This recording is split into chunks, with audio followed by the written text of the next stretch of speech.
వచ్చేదాకా బిడ్డింటి కూర్చేదాకా మాకు నెమ్మది లేకుండా ఉంటాము. మాకు దయచేసి జగనన్న మాకు న్యాయం చేయాలా. దయచేసి నిన్ను నమ్ముకోండి. మేము నా భర్త మొదలైపోయినాడు. దయచేసి మాకు న్యాయం చేయండి.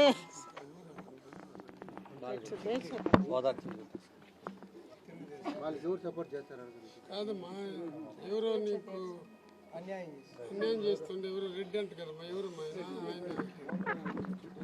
మాత్రం పిల్ల సిట్రెడ్డి, జయచంద్ర నాయుడు, మళ్ళీ ఎవరు పేర్లు గుర్తుండే, రామనాథ్ అన్న, రవినాయుడు, వీళ్ళు ఏనుగోడు, పాండుగోడు ఈ మారిగా చిత్రసేవ చేస్తున్నారు. వాళ్ళే ప్రతిరోజు స్టేషన్ కాడికి పోతున్నారు. ఈ మారిగా అతన్ని రోజు మన స్టేషన్లో పెడితే వాళ్ళు ఆనందంగా ఉంటారు. స్వామి ఎట్ట బతికేది మేము. నేను ఉండేది ఒకటి అయిపోయినాను. నాకు జగనన్న న్యాయం చేయాలా.